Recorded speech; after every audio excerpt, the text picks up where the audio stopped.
کہ جب جنگ تبوک کا موقع آتا ہے، میرے آقا کریم صلی اللہ علیہ وسلم نے حضرت سیدنا علی سے فرمایا، میرے علی کے گھر میں یہ جتنی جو عورتیں موجود ہیں، صحابیات موجود ہیں، اہل خانہ موجود ہیں، تم جنگ کے لیے نہیں آؤ گے، تم ان کی حفاظت کرو گے۔ اب یا رسول اللہ سیدنا علی رضی اللہ بیٹھے بیٹھے سیدنا علی کے آنکھوں سے روشنی شامل ہو گئے، آپ پڑھنے لگے۔ سرکار نے فرمایا کیا بات ہے؟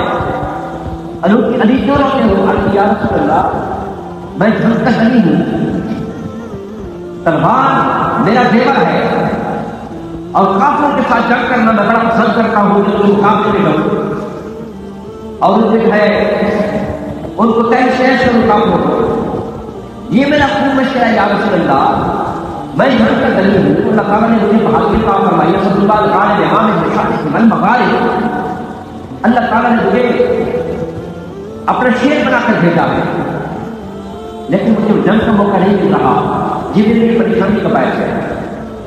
غمزدہ اس وجہ سے ہوں کہ مجھے جنگ کا موقع نہیں مل رہا، کافروں کے ساتھ مقابلہ کرنے کا موقع نہیں مل رہا۔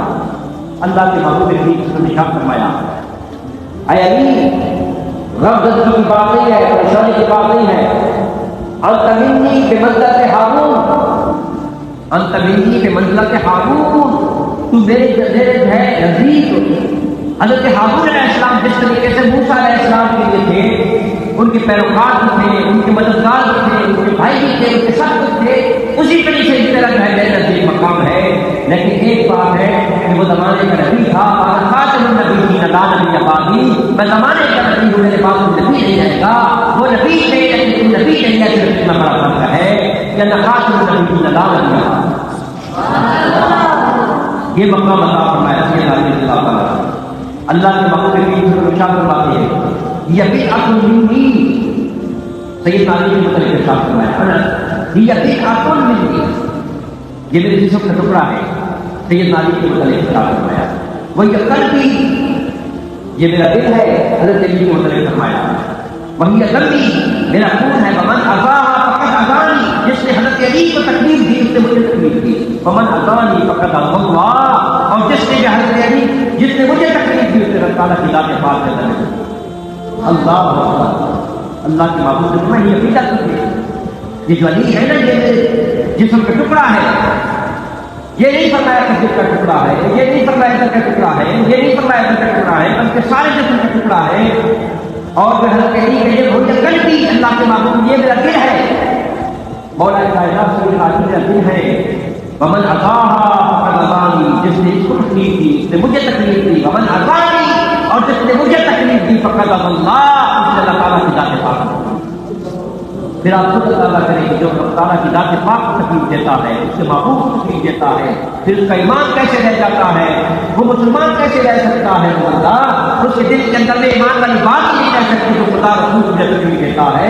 نتیجہ کیا ہے؟ اللہ کی حضرت علی کی طرف تکلیف دیتا ہے، اس نے میرے آقا محمد مصطفیٰ کو تکلیف دی، اور جس نے میرے آقا کی طرف تکلیف دی اس کی ذات پاک۔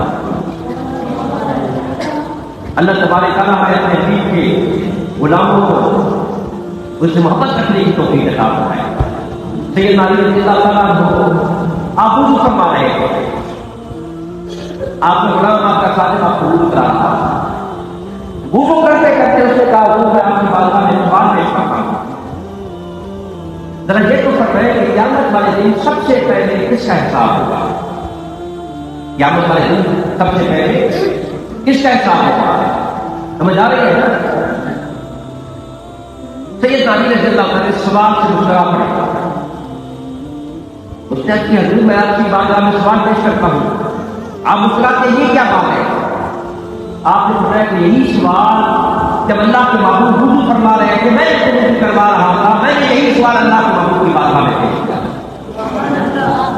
ایک وقت وہ بھی تھا کہ جب اللہ کے محبوب وضو فرما رہے تھے اور وضو کر رہے تھے تو میں سرکار کی بارگاہ میں وضو کرا رہا تھا، خادم بن کر، سرکار کا غلام بن کر۔ اس وقت یہی سوال میں نے کیا سرکار کی بارگاہ میں تمہیں آ کر مسکرا پڑے، اللہ کے محبوب مسکرا پڑے، اور سرکار کی سنت پاک سمجھ کر میں بھی آج مسکرا پڑا اس سوال کو۔ جب میں نے اللہ کے محبوب کی بارگاہ میں سوال کیا یا رسول اللہ قیامت والے دن سب سے پہلے حساب کتاب کس سے ہوگا؟ اللہ کے محبوب ارشاد میں سب سے پہلے جو حساب کتاب ہوگا وہ سیدنا ابو بکر صدیق رضی اللہ عنہ ہوگا۔ میں نے حضور اس کے بعد کس کا حساب ہوگا؟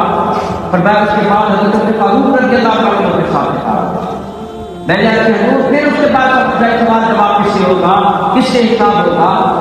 تو پھر اللہ کے محبوب نے ارشاد فرمایا کہ سیدنا علی رضی اللہ عنہ حضرت علی سے سوال جواب ہوگا، ان سے حساب کتاب ہوگا۔ میں نے حضور درمیان میں حضرت عثمان غنی بھی تو ہیں، پھر ان کا کیا معاملہ ہے؟ تو اللہ کے محبوب نے فرمایا کہ حضرت عثمان غنی کا یہ مقام ہے کہ وہ بغیر حساب کتاب کے رکھا اور کی بخشش فرما دے، اور جس سے سب سے پہلے سوال ہوگا کیونکہ حضرت صدیق اکبر رضی اللہ تعالیٰ عنہ سارے معاملات کے اندر ابدیت رکھتے ہیں، تمام معاملات میں جو پہلا نمبر رکھا ہے اس وجہ سے حساب کتاب بھی پہلے نظر ہوگا، اور تفصیل عثمان رضی اللہ تعالیٰ عنہ ہے۔ اللہ تبارک تعالیٰ ہے